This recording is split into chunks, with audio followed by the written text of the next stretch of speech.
Well, good afternoon, everybody. Thanks for joining me again. This is another busy webinar that we used to do these weekly, but now we're just doing them every other week. So I'm happy to be back. My name is Trygve. I'm the Director of Buzz Development here at BizzyWeb. Today, we're going to be talking about social media screw-ups. So we're going to go through a lot of really fun, really terrible examples of things that have gone wrong for people over the last few years to see what we can learn from them and hopefully have a little fun and have a little enjoyment and laugh at them a little, but mostly to learn so that we don't actually repeat any of their mistakes. So I typically give this another minute or so before I get started. So for those of you who are new to the broadcast, thanks for joining us. It is I guess a stereotypical March day here in Minnesota where it's sort of gray and sort of warm, but also sort of not really. We still have snow on the ground and it sort of melts and freezes and then melts and freezes again as the days and the nights come. So it's kind of an overly messy period, but hopefully the birds have started to sing again and started to chirp again. So it's it's obvious that spring is just around the corner. So thanks again for joining us. We do these webinars about every couple of weeks. The easiest way to figure out where they are is to go to our website, which is BizzyWeb.com. We just actually launched a new website. So we'd love your feedback on that as well.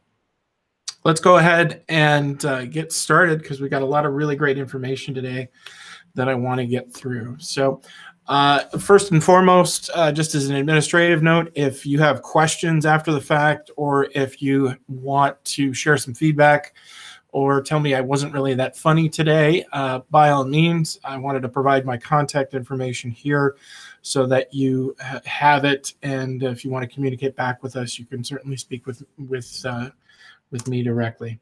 Who is BizzyWeb? Well, we're a full-service digital marketing agency based here in the Twin Cities of Minneapolis and St. Paul.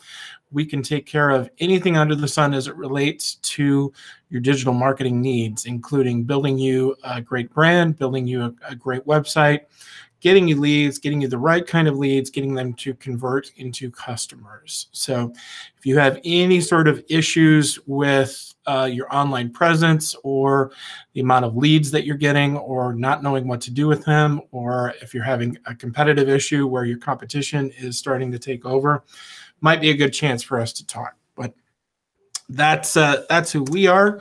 And here's what we're going to talk about today. And here's what we're going to go over. 4 parts. Number 1, I'm going to lay out some ground rules because a lot of this is a little inflammatory. Some of it you might be insulted about.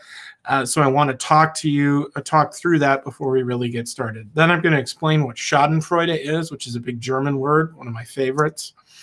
Then we're going to go through our top 10 list of crazy things that have happened on social media and what we can learn from them. And then finally, if you make a mistake on social media, I'm going to let you know how to bounce back from it. So let's start with some ground rules. There are a couple of things I want to make sure that we cover. Number 1, I'm not going to talk about politics. There is so many, well, maybe a little. I'm going to talk about politics a little. There is so much going on in the world today that's so divisive, and social media is a tool for that, especially with the revelations of some data leaks that have come out of Facebook in the last couple of days as I'm recording this, that I'm going to, by and large, just leave politics to the side, although there's one that I think is particularly funny that I included in this. Second, nothing particularly inflammatory, nothing that is overtly bullying or mean to any one particular people. There are some, well, okay, maybe a little, but any insult that you might have is really more me just presenting the information and not making a factual claim to it as my own. So it might get a little blue, but hopefully it'll be we'll be able to take it in the spirit in which it's intended to, which is to say to learn from it to the positive. Third, we want to make sure that this is edutainmentable. which is a word that I made up because sometimes we make up words here at BizzyWeb.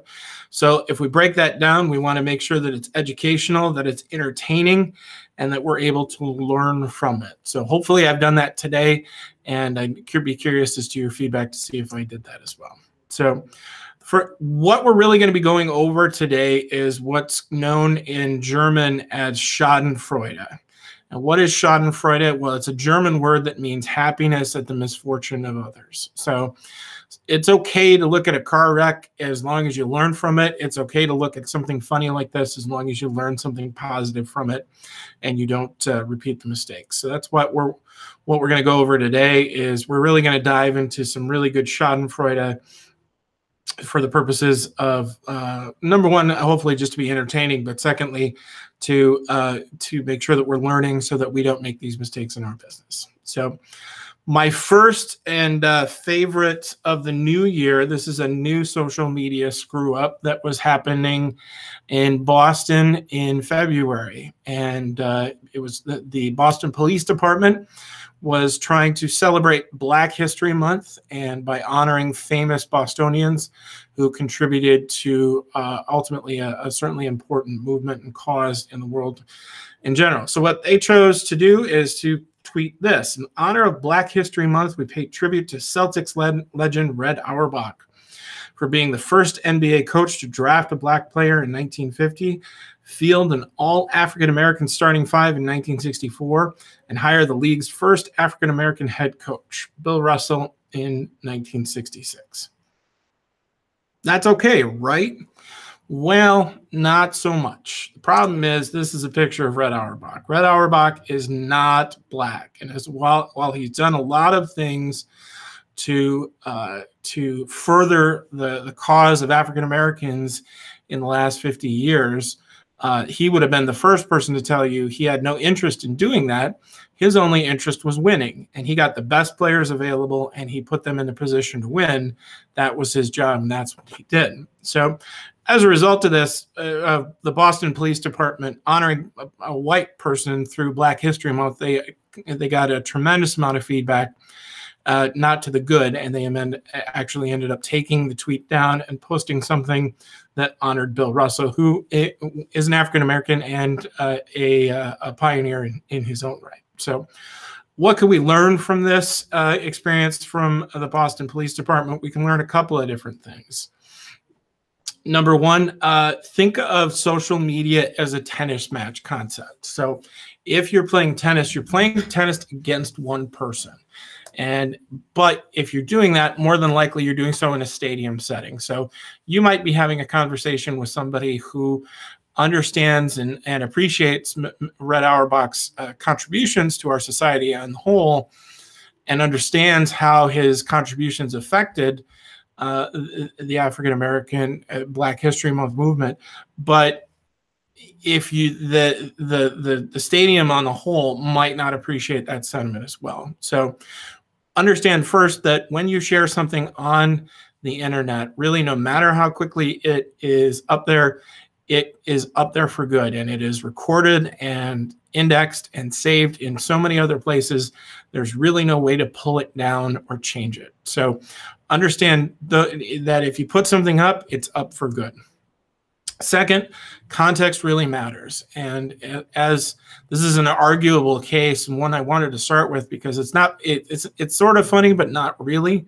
And ultimately, you could really argue as to Red Auerbach's contributions. But at the end of the day, what really mattered is that the Boston Police Department really was trying to do something which they thought was honorable, but somebody else didn't, and actually thousands of people didn't. So understand that the context matters, and something that you might find is honorable and noteworthy, somebody else might have a different interpretation or a different opinion on that. Are you right? Are they right? That doesn't really matter as much as you're in a stadium together and all speaking at an elevated volume. Third, and I want to give credit where credit is due to the Boston Police Department here, making an appropriate change quickly is a best practice. They did apologize for the perceived insensitivity, and they did make the change. They pulled the tweet down and put down a new tweet as soon as possible. So they weren't. They did acknowledge that it was insensitive and they could have done better, which they did the second time around. Okay, let's move on to our next one. So this is speaking of Boston. This is one of my personal favorites, and really kind of goes into the Hall of Fame of awesomely bad things. So one of the things that one of the fancy marketing terms that you'll hear a lot is what's known as evergreen content. The concept of that is much like a tree that is an evergreen. It's always going to be green, no matter the season, no matter the time of year. So that's helpful content to a large extent, but it's somewhat generalized as well. And so you always want to make sure that you do have some personalized content and some specific content, especially with the amount of social media tools that are available to you now. You can have a lot of different customizable, personalized messages, much like the good people at Adidas did last year for the Boston Marathon. And if you've ever run a marathon, which I have not, I've only attended a few of them, it's quite an experience. It is a physically grueling task and something that is something noteworthy to have completed, and you should be celebrated for achieving such a monumental task, which the good people at Adidas did by sending an email out saying, "Congratulations, you survived the Boston Marathon," which in the grand scheme of things is not the worst thing if you're saying, "Hey, congratulations, you survived an entire marathon." But the context of this that went wildly sideways for Adidas was obviously because there was the bombing at the Boston Marathon several years ago. Survival became a touchstone word that meant something wildly different. So more than likely what happened here is Adidas set up this very nice email that went out to all the finishers several years ago that said, "Congratulations, you survived the marathon," and didn't change it. So that as circumstances happened, that what they thought was evergreen content ended up not being evergreen content and actually pretty damaging to the brand on the whole. So what can we learn from this? If you use social media schedulers and you put out lots of content in a grouping, that's great. You can set it, but don't forget it. Realize that the world is ever changing around you, and it's always good to review the content before it goes out and make sure that it's still something that you want to put your name and your brand behind. Second, and again, I'm guilty of this more than just about as anybody, is what you find clever and what's clever to you might be hurtful to other people and might not be as amusing as you think it is. So make sure that you use words carefully and that you are thinking about the broad scope of your language choices. And third, words really do matter. Could they have said something other than survived? Congratulations, you finished. Congratulations, you achieved something by finishing the Boston Marathon?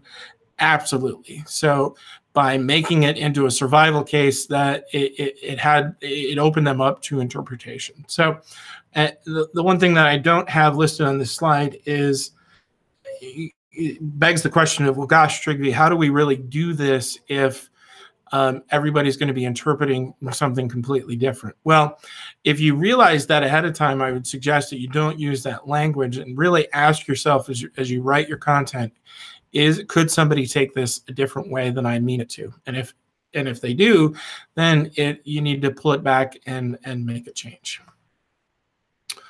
This is a new, this next one is a new one, which I particularly enjoy as something that is just simply a hoot. It is something that the good people at Doritos wanted to do, and they were doing some market research on creating gender-specific product lines for their snack food division, which is a fancy way of saying they were going to think about bringing out Lady Doritos.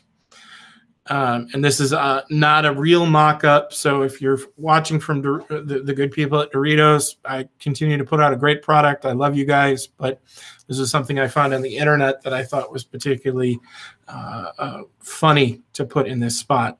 The concept of what they wanted to do was to say that the best part of eating Doritos was two things. Number one, it was licking your fingers when you got all that glorious, glorious cheese and cheese type substance on your fingers from eating a lot of Doritos. And then at the end of the bag where you kind of make it into a tunnel and you drop all the little crumbs down into your mouth. Well, the folks at Doritos thought, well, this isn't very ladylike, so we need to think of a different way in which we can provide the same product in a different manner, which is admirable, but because they didn't explain it that fully at the time, it went viral and not in a good way. So what can we learn from Lady Doritos? Well, number one, you can have a good thought, but if there's bad execution of it, or again, if somebody can take it in a different direction, it can still harm you. Second, sometimes confidentiality is a good thing. If you are trying to be innovative and trying to take the world in a new direction, that's a great thing, and you should feel you should feel good about that, and you should be commended for that. But it's important to make sure that you have everything in place before you really release the idea, because they got burned for this pretty badly. Even though it's an interesting idea to provide different packaging for the same product, is Lady Doritos really going to be a good seller for them? My guess is the answer is no. And third, not everything has to be gender specific. I know that as a man, as I shop for things, sometimes I just want shampoo. I don't need shampoo for men. I just need shampoo. So if you're offering a gender specific product, make sure it actually helps a specific gender. Don't try and repackage something for a new gender usage if it's just the same kind of thing.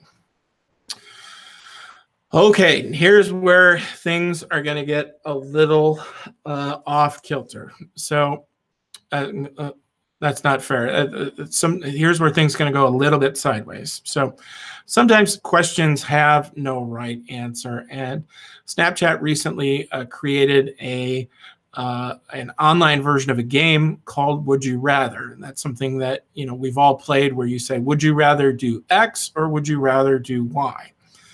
And it's an interesting concept because obviously what they're trying to do is do some data mining and learn more about their users by having them answer difficult questions, and then they're able to learn something from you. But their advertisement to start with looked like this: would you rather slap Rihanna or would you rather punch Chris Brown? Now, for those of you who aren't familiar with these two people, they were dating for a long time, and Mr. Brown actually physically assaulted Rihanna on several occasions, to the extent that they broke up. And so as a result, what happened here is they wanted to use something where there was no good solution. Punching anybody is not a good idea. Slapping anybody isn't a good idea. But by putting this in the context of domestic abuse, it took it into a completely different direction, and one that was frankly just sort of inappropriate. So what can we learn from doing this? Number one, there are some third rails of humor. There are some things that you really just shouldn't try and make fun of or include as a way to get your product name or your service out there. Obviously, domestic abuse is one of those things. Second, because of the internet as it is now, and because of the salacious nature of information, the idea that all press is good press just isn't true anymore. So you can't spin that to say, well, hey, we had a lot of people looking at it, so that was good, and that proved the point. Not really, if it's distasteful on its face.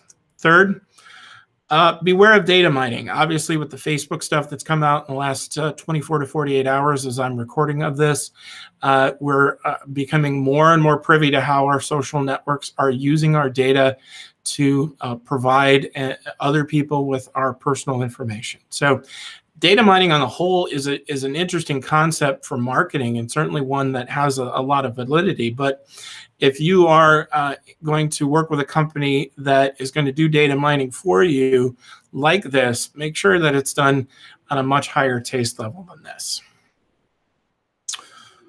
Okay, next I said some politics, and this is one of my favorite all-time timers, and one that I wanted to bring back because the person in question is in the news now.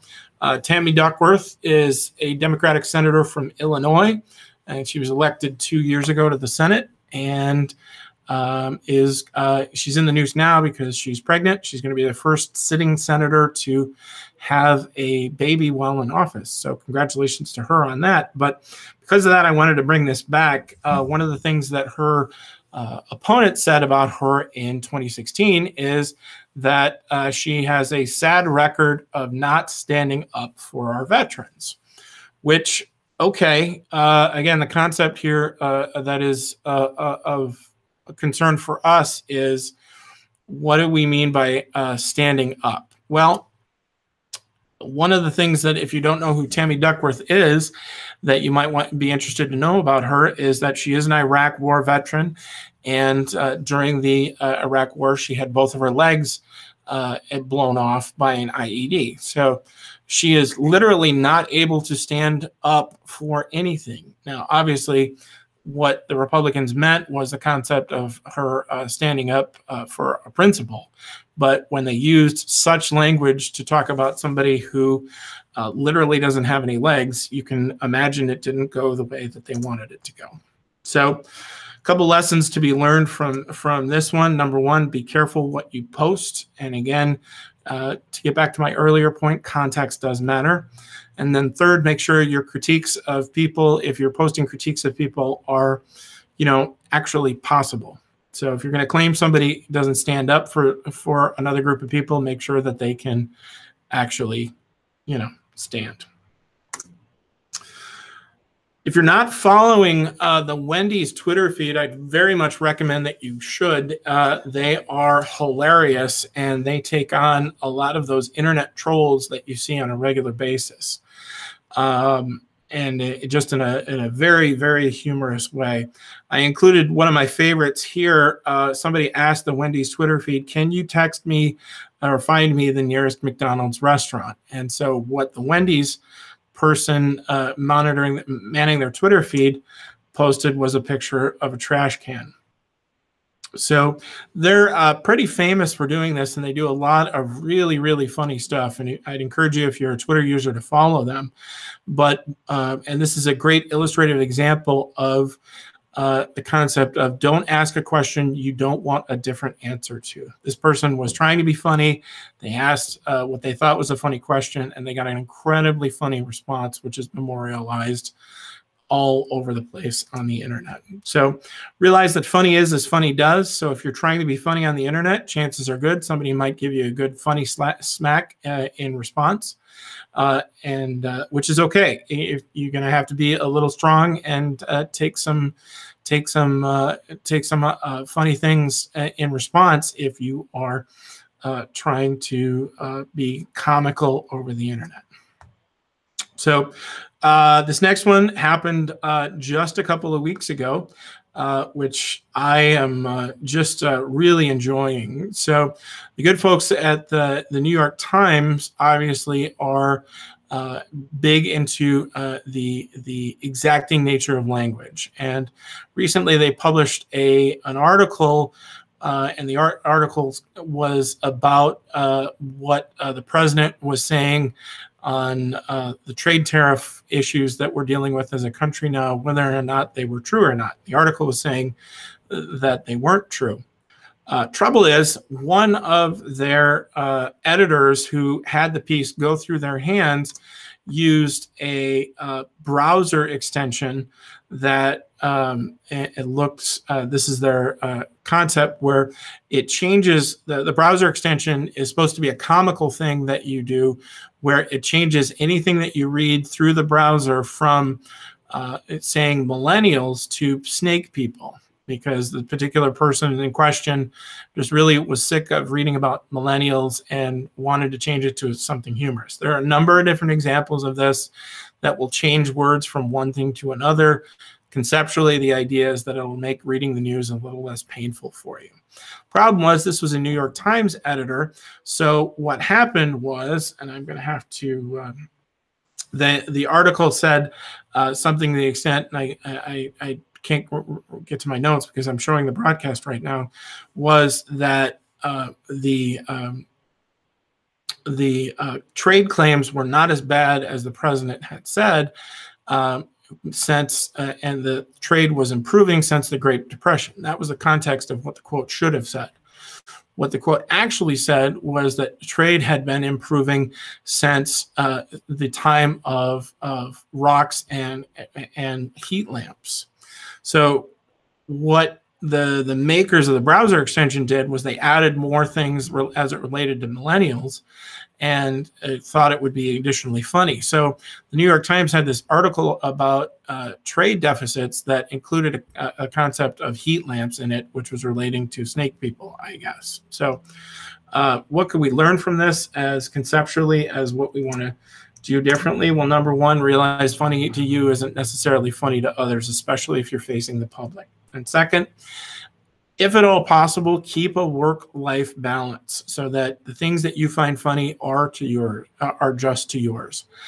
I personally have 2 iPads. One is used by my son, who's 3.5, who has all sorts of PBS Kids applications on it and all sorts of funny things that is relatable and interesting to a 3-year-old. Then I have a work one, which does not have any games on it, does not have anything fun on it. It is exclusively a work machine. So not everybody can do that, but to the extent that you can, I really encourage to keep a work and personal balance for any technology that you use. And third, if you find something that is wrong, change it quickly and own up to the failure. And I'll get into this as we get to the end. So next, and this is conceptually what excuse me. Next is a Super Bowl ad that aired this past season during the Super Bowl 52. And it was an ad for Dodge Ram trucks, and the ad itself, and I'm not going to play it here, was using a voiceover from Martin Luther King, talking about the purpose of service, about how you don't need a lot of higher education to service. All you need is an open heart and a willingness to serve, which conceptually, again, is an incredibly valid point by Dr. King, and incredibly on point to use if you're trying to sell a service truck. But the marriage of the two together wasn't so great, because the quote that they pulled from Dr. King was actually a speech that he gave in the 60s about the evils of advertising and how advertising tries to sell you something that you don't really need. So if they plucked a quote out that contextually and the overall concept of what Dr. King was trying to say had absolutely no relevance to his overall point. So what can we learn from this? Understand that the whole of context matters. If we are pulling something individually, you can sure pull anything salacious or educational or helpful from just about any source. But what the person who is originally giving the quote, their full context is truly important. Second, realize that informationally the world is flat. Something that you think you can pull and put in to a different context, chances are good that's not a good idea anymore, because anybody can access just about any piece of information at any time because of the flatness of the world on the whole. Generally, it's not a great plan to try and sell trucks using world influencers and leaders if you can avoid it. Think of that ad again. If it was, if the words were used without Dr. King's voice, it would have a very different impression, and it would have a very different meaning, and it would mean what the advertisers meant it to, which is to say that this is a good truck to use if you are in the service of other people.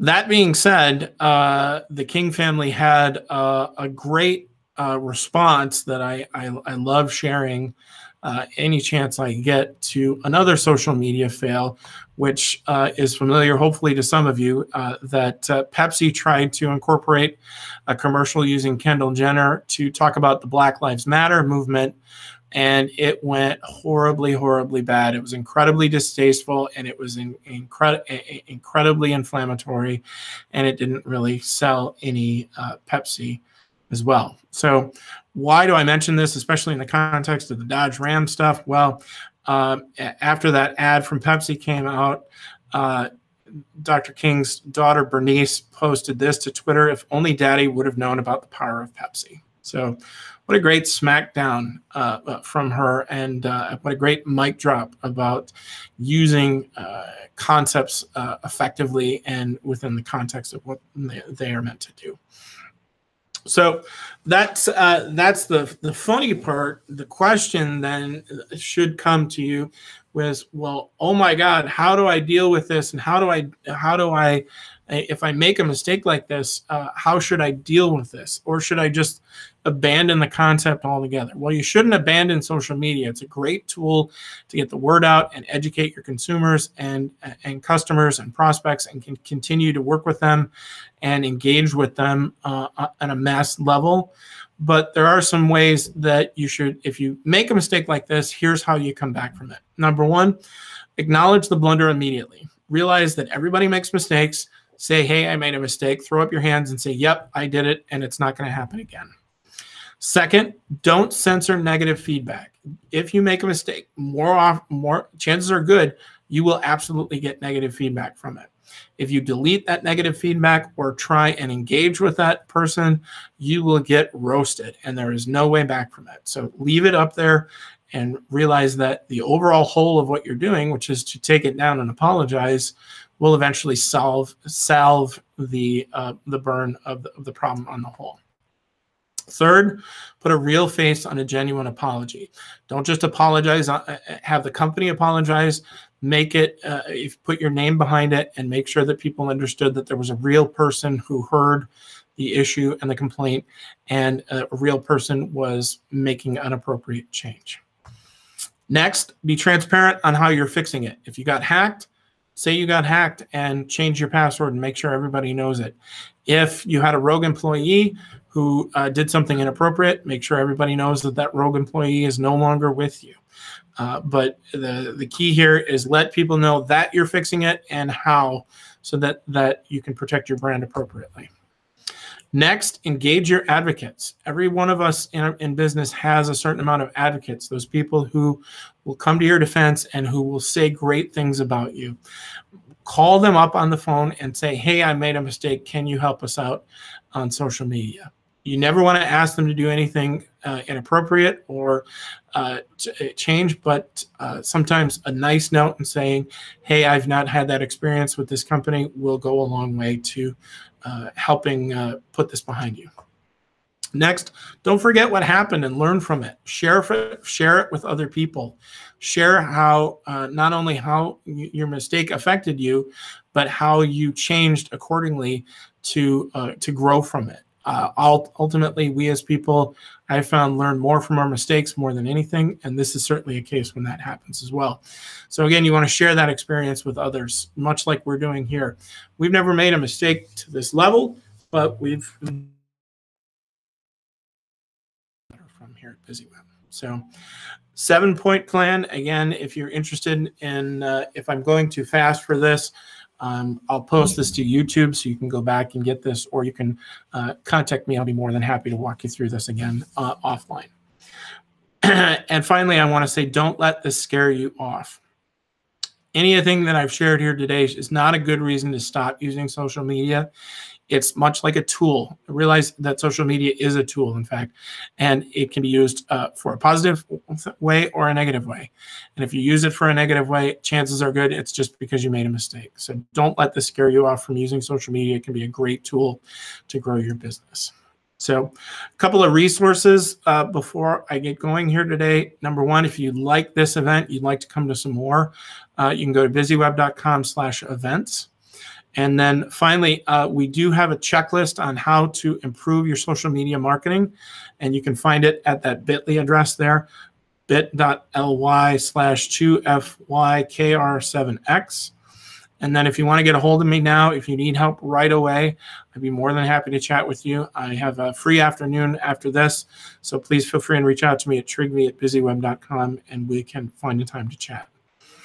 If you're interested in getting more information about BizzyWeb, we'd love to hear from you. The easiest way to keep in touch is by texting BIZZY, B-I-Z-Z-Y, to 22828, and you'll get apprised of our emails comings and goings, and how to to start interacting with us on a much larger basis. So thank you so much. We are going to send you out a guide to how to use analytics to improve your digital marketing as part of our show here today. So if you check your email, you will be getting an email from me relatively soon. So thanks everybody for joining us, and we'll see you next time at our next Bizzy webinar. Have a great afternoon.